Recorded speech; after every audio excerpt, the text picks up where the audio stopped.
So my name is Wendi Norris. I wanted to welcome you all officially here this evening. I'm very excited to hear this conversation between Gary Garrels and Peter Young. I've been looking forward to it for weeks now, and I thank you all for coming. I am not one on long and formal introductions where I read all the details, but to that end, there are a few things that we should all know about Gary Garrels that we might not already know. As you know, he's the Elise Haas Senior Curator of Painting and Sculpture at SF MoMA. I think he's an extraordinary member of our arts community here in San Francisco, and that he actually is a curator who is out and about and visiting all of the gallery shows with curiosity and a lot of energy, and that's something that we gallerists here in the Bay Area appreciate.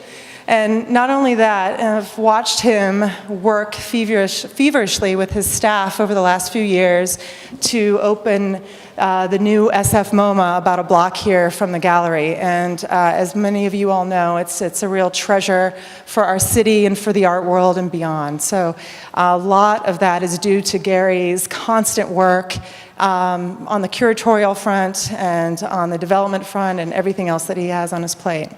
I'm really excited about his current show. He just got back from New York, like midnight last night.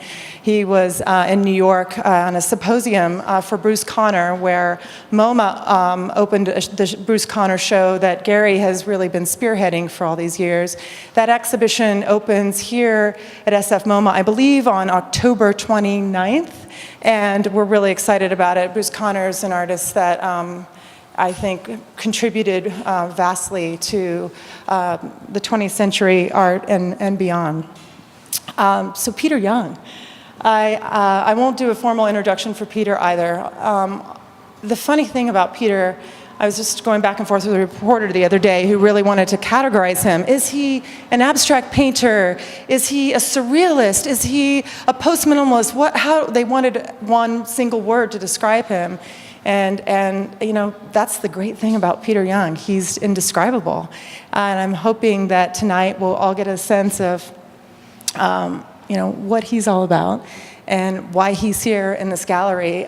He's 76 years old, and he had an amazing career starting in New York. And I think he owes a lot of it to Richard Bellamy, Dick Bellamy, who is or was an extraordinary force in the art world and beyond. And from there, he showed with all of the great galleries and many of the great museums and knew so many people, and I could listen to him talk for hours. The one thing about Peter Young that you might not hear tonight that you should all know is there's a great HBO documentary coming out. It premieres next month at the New York Film Festival about Peter. And it's entitled The Brillo Box 3 Cents Off, and it's really about the story of these collectors. There's an actor who plays Peter, but Peter is also featured. These collectors who own a really important Andy Warhol piece that they decide to sell, and they decide to sell it because they want to support Peter Young. And it's this really wonderful journey about the art world and the importance of a collector and the market itself. And it's actually going to be playing here at the Napa Valley Film Festival, and then it will show and be broadcasted next year on HBO. So it's another insight into his very colorful personality. I'm live here. It's really not a documentary about me. I haven't seen it, but I'm a shadowy figure that occurs. Always the shadowy figure. Because the filmmaker's dad bought a Brillo box out of the first show, or even before, maybe from Ivan, I'm not sure, but and it was a unique one that instead of being red, white, blue, and black, had a yellow emblem on it that said 3 cents off. And so the title of the film is Brillo Box 3 Cents Off. And so the filmmaker grew up with that in their New York apartment. And there's a photo of her bare butt naked on top of it. It was used as a coffee table with a plexi top protection. And her dad, after a few years, sold it because its value had appreciated tremendously. And so he bought a piece of mine at that point. So that's how I come into the story. And eventually the that exact Brillo box has been sold, I think, 4 or maybe 5 times, and it's now worth a lot. Her premise was, because it's one of 4, unique edition, her premise was going to the collectors, why did you buy that? And why did you sell it? So it's really a film about the art market, evidently. And I'm such a shadowy figure that she hired a young actor, and we set up in my studio a young actor playing me in 1966 or 68, and we had a couple of paintings to use as background, and the kid wore my black beret and my cape, and was filmed. I even got him to paint dots, and they showed him. So don't give away the entire film, please. I haven't. I can't really imagine how she's trying to make a myth about me. Yeah, we'll let them be the judge. So with that, I'm going to turn it over to Gary Garrels, and thank you so much for being here, both of you.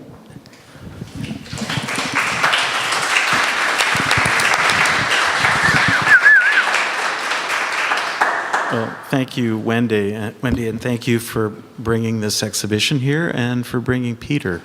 I have to say, until tonight, I got here a little bit ago and had not met Peter Young. Even though I've been aware of Peter Young for a long time, but somehow our paths hadn't crossed. So I was super excited about the chance to meet Peter tonight and to have this conversation.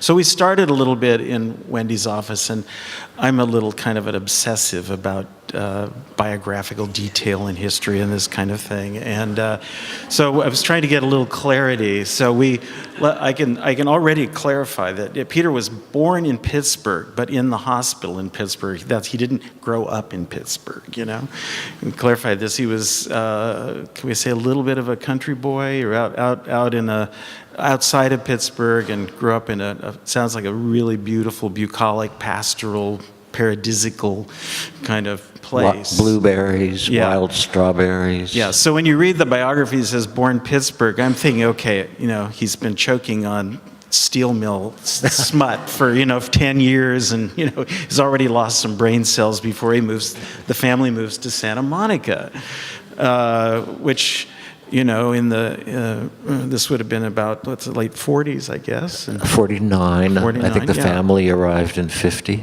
Yeah, and so in Santa Monica, you think, well, then that is pretty paradisical, and about that point, and studied there. I grew up there and studied at Pomona College, and moved to New York in 1960. And we're going to come back to LA and spend some time there, or Santa Monica. But and it wasn't, in 1963, started painting.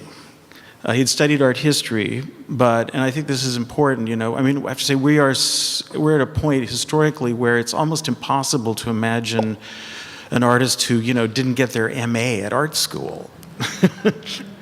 But it didn't used to be that way, and there's still, fortunately, a few people who don't follow that path, as good as that path can be. But in 1966, and Wendi alluded to this already, an amazing fellow who I did get to know somewhat in New York, named Dick Bellamy, came to the studio, bought some paintings, and asked Peter if he could represent him. And that's kind of, I would say, the beginning of the formal entry into the art world. Yes and no. I had been as much of a poet as a painter as I came out of Pomona and moved to New York. And I was pretty entrenched in a little poetry world, which quickly led to the Fluxus people. And so that's different than the art world, but it's better. Well, and painting did not play a big part in Fluxus. No. Yeah, see, I'm trucking around New York with Twyla, and we're two young... Twyla Tharp, just for the record. Kind of golden children from California. And like Ray Johnson loved us, you know, so he started sending us stuff and see. So Yoko Ono had a studio loft on Flint Street or something, way deep Lower East Side. And she was having concerts of new music, avant-garde music. So that's way before I started painting, but that's the art world.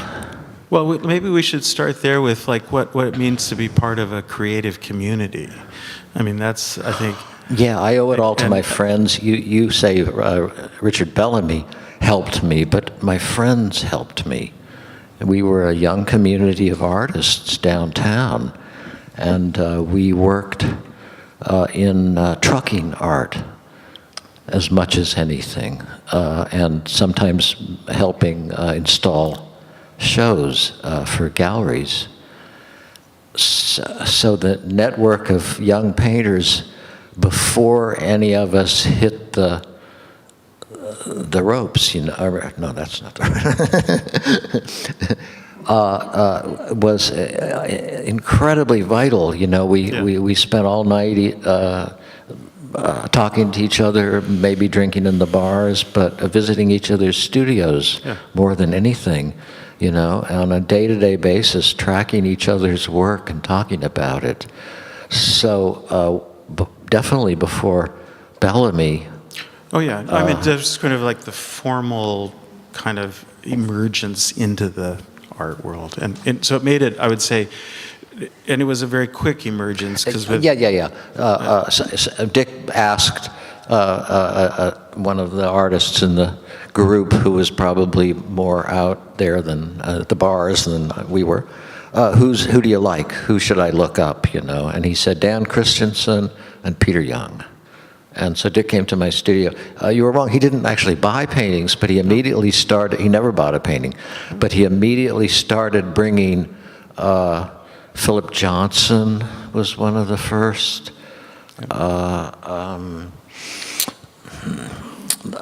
Robert Scull, Vera List, Holly Solomon, big collectors. Yeah. Dick had a gallery called the Green Gallery that was like the epicenter for the new art in New York. And I think that opened in about 1963, and I'm pretty sure that Robert Scull was his backer. So he was right in the thick of it. And basically all those pop artists that were in the Green Gallery were picked up by other galleries because for some reason Green closed, it crashed and burned. And so Dick was in a sense looking for a new crop of artists. Yeah, makes sense. So let's circle back. And he found it. And he did, and he kept finding them. And Dick then, in later years, had a gallery called Oil and Steel, which was in Tribeca, one of the early galleries down there, and did a show in 1984 with Peter.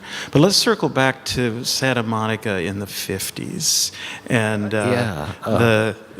you say Santa Monica. I basically Palisades? Well, I think we were officially the Palisades, yes, but it was Santa Monica Canyon. Yeah, okay. Which was just heaven on earth, you know. The strip of Sunset Boulevard that ran up there was called the Riviera. The country club was called the Riviera Country Club, and it was truly like the Riviera, the way people built their homes overlooking the ocean on the Palisades, and the amount of wealth, you know, and sophistication that was going on out there. I always knock people out by naming all the movie stars' kids that I grew up with, you know. Like growing up with Mitchum and his kids, that was cool. But probably more important were people like Lee and Lucita Mulligan. Well, the other Mulligans, no, the creative community. My parents indulged in knowing the creative community. My dad was a good friend of Charles Eames, and that was great. My mother worked for people who knew Anais Nin academically and socially and stuff. So, but yeah, let's see. My high school buddy, Daniel Bourassa-Young was the stepson, was the son of Lee Mulliken and Lucita Mulliken. Right. And when I was about 15 years old, Lee Mulliken is a well-known California artist. And at the age of 15, I started hanging out in his house. My dad was a big scientist, and Daniel Bourassa-Young, my classmate, had a very good mind for science and stuff. So he liked my family, and I liked his family, because they were not scientific, or they were free and easy, particularly Lucita. And so I'm seeing in that household art from the Americas. I'm seeing a collection of art that comes from Chile to New Mexico to Africa, not much, but the Caribbean, and wonderful magical objects. And Lucita becomes one of my great teachers. I was saying she's like my art teacher, but that's not really true. And I thought about it. She was my spiritual teacher, and she showed me the power that a work of art can have, because that's what she indulged in. Yeah, just to clarify, Lee Mulliken lived in the Bay Area. I think they about 1948 moved here, and was a member of a group called the Dynaton Group. There were 3 members: Wolfgang Paulin, and Gordon Onslow Ford, and Lee Mulliken. And there was a show at the San Francisco Museum of Art, the SF MoMA now, in 1951 of that work. And then Lucita had been married to Wolfgang Paulin, and then had an affair with Lee Mulliken. And they got married and became a wonderful couple and a wonderful family. And in about 1953, moved to LA. And their home then was in LA. The Bay Area lost Lee Mulliken in about 53, even though there were still connections up here. But John Mulliken is in the house. Okay. Hope we're not speaking out of school here. Okay. Anyway, I have to say we're thrilled. I don't know if people have been on the museum, but we now have galleries specifically dedicated for California art. We have this incredible triptych by Lee Mulliken from 1952 that's up right now in the museum. But Lee was also an important figure for you, I think, you said Lucita as a spiritual kind of teacher, but maybe you could talk a little bit about... I think that well, first of all, those painters were abstractionists. Mm-hmm. They were surrealists, but they were abstract surrealists, and I think that was important for me to actually see that. Also, Lee, his paintings are incremental. They're made up of many, many marks, and I actually, when I'm 16 years old or something, I actually made a Lee Mulliken. I got a little trowel and I made all the lines like that. I gave it to some family friends, but how embarrassing. I made a Lee Mulliken.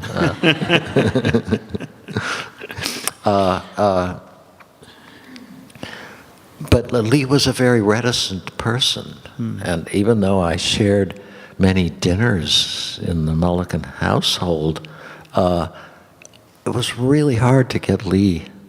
I don't know why that was true, and I'm sure it wasn't always true. So I can't say. I mean, I can remember more memorable things that Lucita told me about art. Something like, it's always figurative. Whatever it is, it's always figurative. I like that.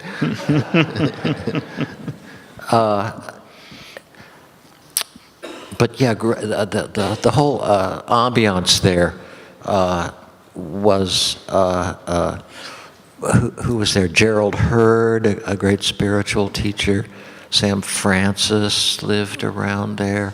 So it wasn't just movie stars, it was all these incredible intellectuals. And then I'm sure, Well, I mean, Henry Miller and Anais Nin, just living up the way, and not together. So what was it that then pulled you to New York? Because I was saying in 1960 you made Totally Twyla. Ah, okay. We'd had a couple of years at Pomona College, and we got together, and her family was freaked out because they wanted her to become a great dancer. She has the world's greatest Hollywood mom, Twyla's mom, and so they quickly enrolled her in Barnard College to get 3,000 miles away from me, and I was in New York before she got there. I hitchhiked across country. I had another runaway from Pomona College, David Bays, who said that, hey, I'm going to the Art Students League, and I have a really cheap rent here, and New York is kind of great, and why don't you come and go to the Art Students League, which I did for a little while.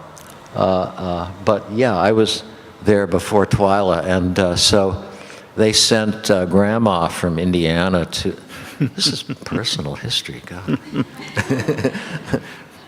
to live with Twyla on Riverside Drive and make sure that everything was above board. So we were able to bundle. They're Quakers, with the board and everything. I'm joking. So eventually, but they are Quakers.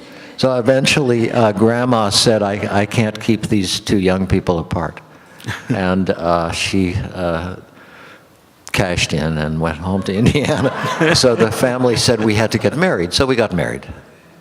But anyway, that got you to New York. So, and we can certainly circle back to these things. We definitely want to make sure there's some Everybody always wants to know why that's a good question. Why did I go to New York in the first place? They always want to know, why did I leave New York? Well, then that's my next question. Because I'll say, because as I said, started working with Dick Bellamy, who, and then had shows in... it was all happening. I was in a biennial. I was in Documenta. It was all way happening for me very easily. And then a show with Leo Castelli in 1969 with two other artists, and you weren't there for the opening because you were in Costa Rica, right? Mm-hmm. And actually, I didn't even know that was going to happen. That was set up between Dick Bellamy and Leo Castelli, and I received a letter many months later in the jungles of Costa Rica saying, you better come home for your show at Leo Castelli, and it had already happened. So you were in cover of Art Forum, 1971. So you were in the thick of it, celebrated, every young artist's dream, right? And you decided to leave. You were in Costa Rica and you really didn't go back. That's like, you're gambling. Do you just keep gambling? No, you cash in your chips. You leave, I was on a roll, and I figured it would last forever. I figured I had it wired like that, and I did for a while, living in the Southwest. For a while I did, but then it slowed down, and then Leo died, and then Dick died, and so I didn't have any connection to New York at all. And then, so I figured I went 38 years without having a solo gallery show. Well, no, you did it. I'm sorry. Dick did a show in 1984 in New York, Oil and Steel, right? And then I think, I can't remember when nothing happens, I think, until probably Wolfgang Hausler in Zurich. Yeah. And there were some shows. I think a terrific gallery, a guy named Dan Weinberg, who had a gallery here in San Francisco for some years, but had roots in LA, and he went back to LA, and he did a one-person show in 2003.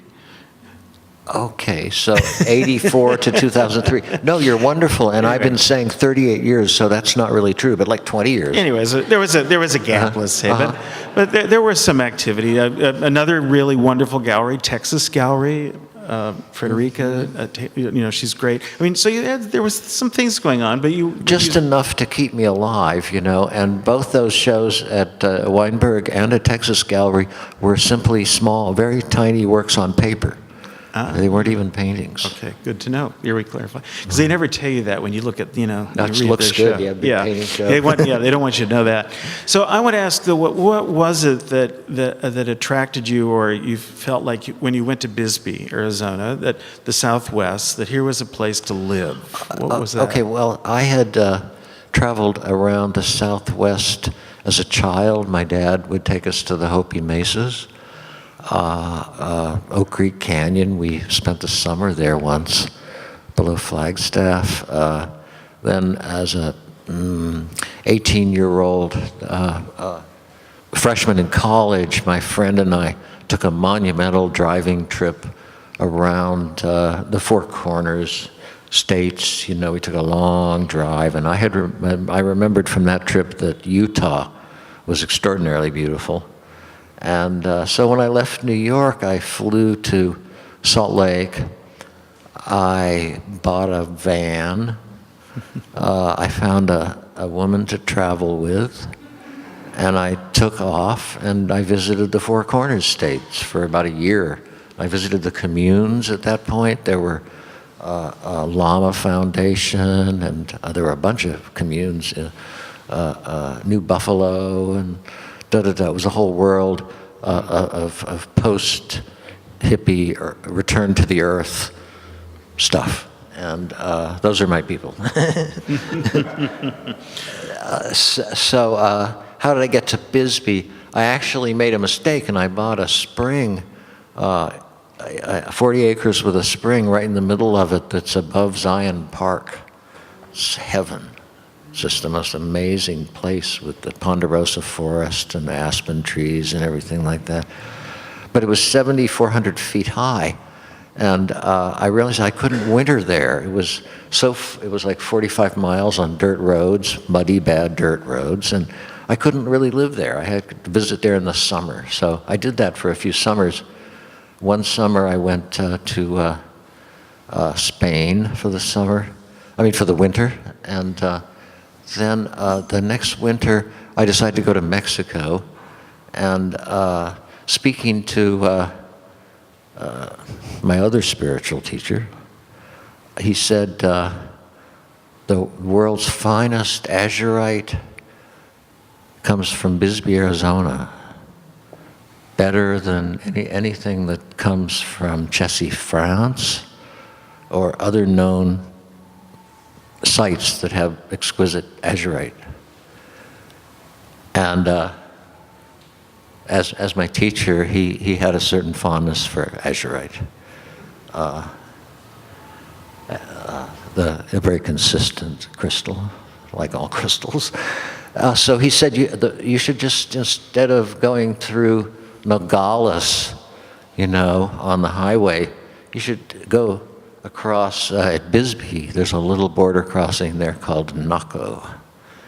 So, but check out the azurite. And so I drove into this town one like early September day, and it had just rained. The whole town is made of red brick, and it was so beautiful. And it was a very, very, very rich mine. And they burned down, so they built the whole town in brick with Italian masons that built arches. The whole town is filled with brick arches. It's a real architectural monument, and people come to study it. But, I'm bragging too much about my town. But it stinks and it's toxic from all that. You wouldn't want to drink the water. It's just a big tourist town now. No, it is. Its creative period is long past. But we brought every great poet in America to Bisbee when we were doing our public art period. and we got money. We had the Bisbee Poetry Festival. From San Francisco came, well, Alan and Peter, they don't really come from San Francisco, but Michael McClure, Brother Antoninus, William Everson, Duncan. certainly Robert Duncan, Alice Adams, is that right? Mm-hmm. Yeah, she was fabulous. Joanne Kiger. I mean, we had every great poet in America. We had, for 7 years, 7 times 6, we had 42 poets over a 7-year period, and that enabled us to have every great poet. Robert Creeley, I got to walk around, hike around town with Robert Creeley. He's just Jerome Rothenberg, a lot of great New Yorkers, Jackson McLough, Leroy, Jane Cortez, but I mean all of them, Mae Swenson. So I wanted, we'll come back. That's Sure, my we'll cultural programming period, yeah. circle back, but I want to talk a little bit about the paintings that are here in front of us. I think there are works in the show, if I want to remember correctly, I want to say they start in '89, something like that, up to about 2000. And if you might just talk a little bit about kind of where these paintings are coming from. What were the things that maybe you were looking at, or I don't know what, thinking about? Well, okay, These are called ellipses? Yeah, ellipses. They're filled with elliptical shapes, which are my cardboard tools. I had a whole lot of cardboard ellipses, some of them almost round, some of them very long, attenuated ellipses. And so that's where the line element comes from. But basically, I had painted the grid paintings, the plaid paintings, the Oaxaca paintings. I had made 27 paintings, which were all a single line, and more line, and more line, and more line, hand-painted lines.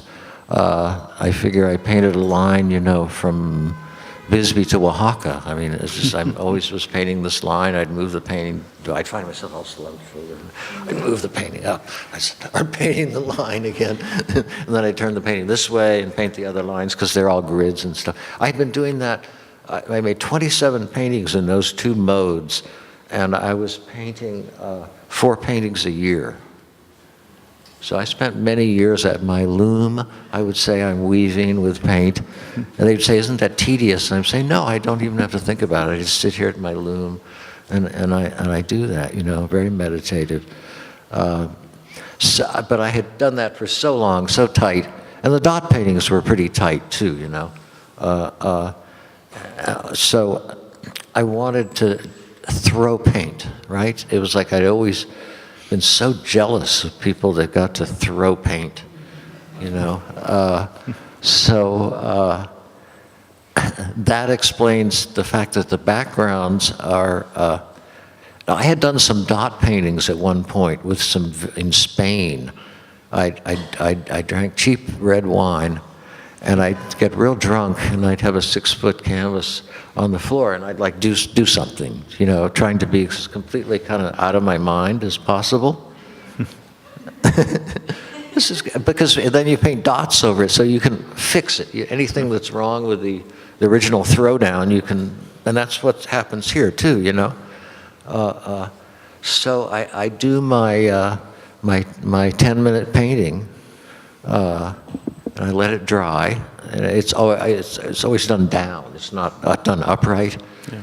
But you'll notice in some of the paintings I tipped it up before it was completely dry, so there's like runs going down from the watercolor. It was essentially watercolor as much as acrylic, anything real transparent.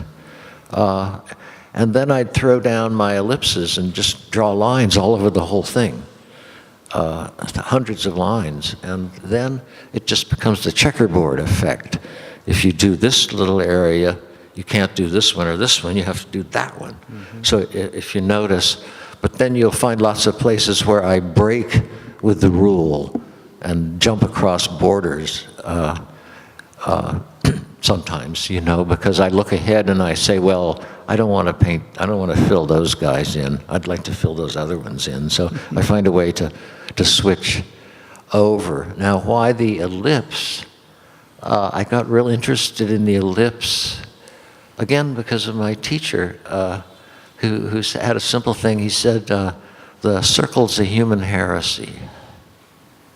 He says, there's no circles in nature. Circles. And I remember the Stan Freberg, the comedian Stan Freberg. He had a bit about this mad German professor who sounded a lot like Henry Kissinger, who was saying the Earth is shaped more like a football. It's more like a football. It's not round. So, we think of things as being round, but they probably have a certain dynamics to them that make them not round. I accept my guru's teaching on that one. The circle is a human heresy. So I began to think about the ellipse, and I realized, God, the ellipses are beautiful. They're when you pile them up, not so much in this because the colors are so wild, but they really do create a muscular, figurative stuff, because we're made up of curves. We're very...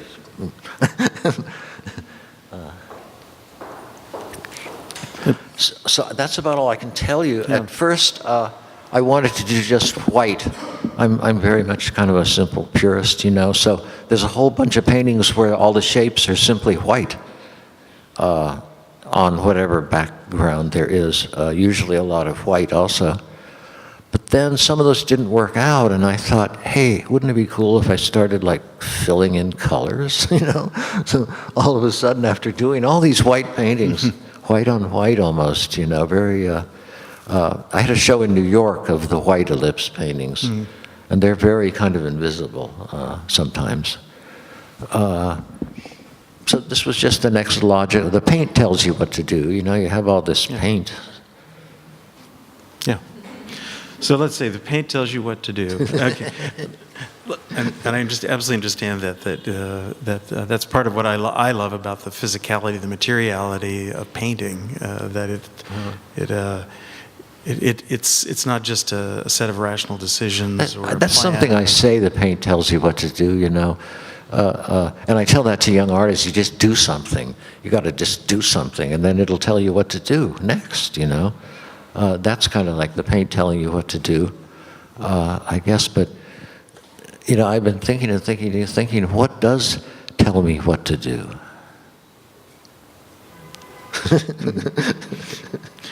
That's the inner secret, which I'm sure you're not going to reveal here. So I'll look up here. No, don't get off this. Drugs. Drawings. No. Drugs. Drugs. Okay, yeah. Yeah, no, we're going to bring that. Yeah, there were certainly some drugs that jumped into the picture at some point in the 60s, I would say, probably. No kidding, actually. And I copped to it a little bit once in print, but now it makes no difference, But yes, yes. We got the finest LSD around 64. Yeah. And then we got, a few years later, we got DMT, mescaline. Yeah. So I did all those things, and I think that the dot paintings very possibly have a psychedelic genesis. Mm-hmm. Yeah. I certainly remember Lucy in the Sky with Diamonds. You were in good company. So I have to say, there was a fantastic show in New York in 2007 at PS1. Alana Heiss, who was the founding director and longtime director of PS1, organized a show of Peter, a retrospective that I think I saw, and I think a lot of people saw, and it was the beginning of another chapter that people who didn't know the early history caught up with.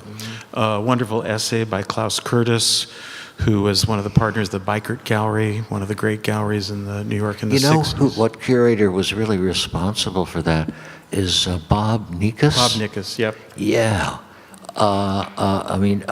David Deutsch is my angel, and he was responsible for it. But Bob Nikas yeah. was the one that actually was able to bring it to PS1. It was a good idea waiting to happen. Yeah, Bob was kind of an adjunct curator at PS1 for a number of years with projects, and he's a great critic, a great writer, and curator. So somebody's to keep a name in your mind. But that's a wonderful catalog. I have actually never looked to see how available it is or not. But I think it's still available. Probably can find it. But if you really want to see a survey, but kind of overview, it's only really for 1963 to 1980. So, see, there's a whole lot of work that you haven't seen. You know, this is part of it. Yeah, we're picking up here in the 80s. But there's a lot of other changes in genres since 1980. Yeah. Anyway, let's open it up to some questions, and maybe topics we touched on or things we didn't, moments, whether from the 50s, 60s, or today. I just want to say something about the 50s and 60s briefly. I've always been thought of as a New York artist. Even the local paper here called me a New York artist last week about this show, which is not really quite true, probably. But I realized that I stood for a New York artist in my career for a long time. But thinking more and more and more about it, I realized that I'm a 50s artist. And I received my whole education in the 50s. That's when I knew Lee and Lucita. That's when I knew Jonathan Williams, the publisher of Jargon Books and the Black Mountain Review. I'm 13 years old and I'm getting an education in the cutting edge of American poetry because my family are friends with Jonathan Williams. And then I go to Mexico and I meet George and Mary Oppen, the Pulitzer Prize winning poet George Oppen. And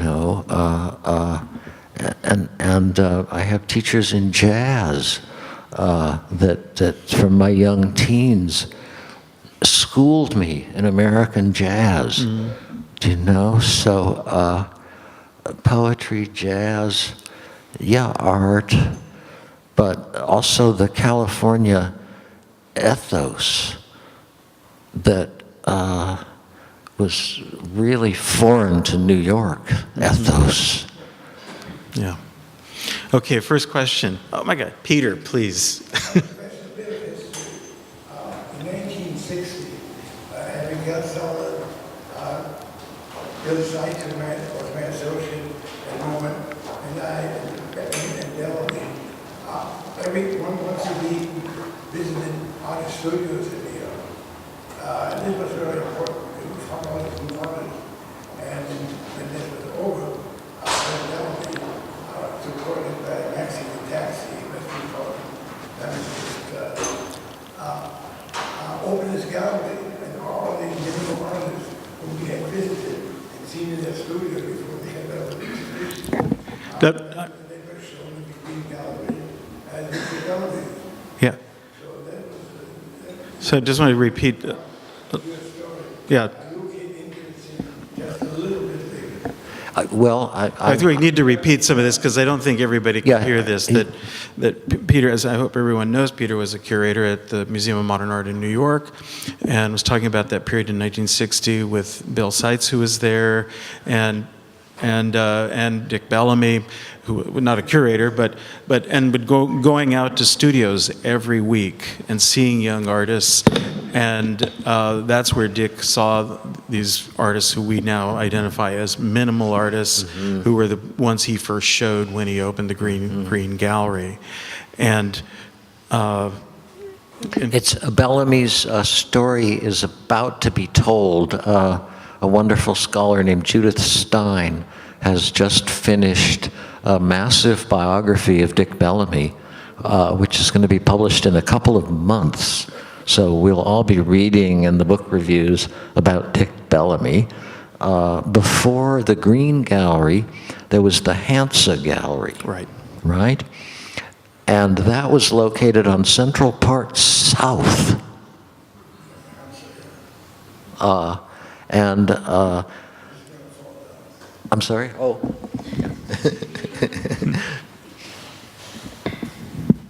And that was a little before my time, but I did start going to the Green Gallery in 1960 and 61 when we moved to New York. So I saw all those important pop and minimal shows that he had. And I didn't know that he was him, or because there was never anybody in the gallery. And it had a panel, a shifting panel, and you'd come in and somebody would like open the panel a little bit and look at you and then close the panel. And I think that it's possible that sometimes that wasn't even Dick. Do you know who David White is? Yeah. Yeah. Yeah, David White, he worked very closely with Bob Rauschenberg and still works with the Rauschenberg Foundation. Yeah. Okay. Yeah. Let's have another question. Here. Yeah. I wanted to know a little bit more about your relationship with Twyla. Did you guys ever collaborate? Did you just spark when you Question No. just about his relationship with Twyla, and did they ever collaborate? No, we shared a studio for a little short while, which we sanded down the floors so that she could dance, and I started to make my first paintings. Where was that? Where was that Franklin studio? Street, 104 Franklin 104 Street. Franklin, okay. And Drive she back. kept that loft for a long time as a hidden private rehearsal studio, evidently. In 1963, I went into the U.S. Army because I was afraid I would get drafted. I was out of college, and the word was that they'd put you pretty high on the draft, and people were going to Vietnam. It was real serious, so they said, if you join a reserve unit, you'll probably never be sent. So I became a medic and a dental assistant. Believe me, being a medic has been cool in my life. Yeah, a medic is like a nurse, you know? So when everybody's, freaking out, I can keep a cool head. And sometimes, Anyway, I came back from my 6 months active duty to find that Twyla had taken up with the neighbor. Okay, another question? I thought I saw another hand somewhere. I'm going to jump to the second row. I'm sorry, go ahead. Did you start with your painting the dot paintings, or did they come after? The question was, did he start with the dot paintings, which are the paintings that I think probably were most known first, or were there other paintings preceding those? Yeah, the classic dot painting started in 67, 68, 69. It was a short period when I did the dot paintings. Previous to that, I had done some juvenilia in 63 and 64 that involved dots. So I had thought about dots. In fact, I think the first time I used something like dots, I had a book in my library called, I swear to God, it was called Primitive Art. And it had a photograph of a woman's back, an African woman's back, where they had scarified, they had put mud under her back and made lots of dot-like things like that. And it was like these brown dots on a brown surface. It didn't show even much of the woman, And I thought, damn, that's beautiful, that's wonderful. So I think one of my first dot paintings, which I lost somewhere, was actually a little brown canvas like this and I think I was just using my finger. They were not very round or anything. They were just kind of little blops like that. And they kind of naturally started going into pyramidal forms or something like that. So there was a kind of design. So I was from the very beginning interested in P and D. You know what that is? It was a movement around the time of op art. P and D, what is it? Pattern and decoration. And so they said, well, that can't be, Clement Greenberg. You can't have a pattern. You can't be decorative. You know, that's not art. So I immediately thought, yeah, it is. I can do that. Okay. I think that's probably a good place to stop. That's the way to go. Anyway, I want to say again that because of that PS1 show, there was a wonderful article in the Brooklyn Rail, a wonderful kind of independent arts journal based in Brooklyn, New Great York. paper, fabulous. Yeah, and still is. And they got so ruined in the flood. In the Know flood, that? yeah, in the hurricane. But I think they got some extra support from people and have come back thriving.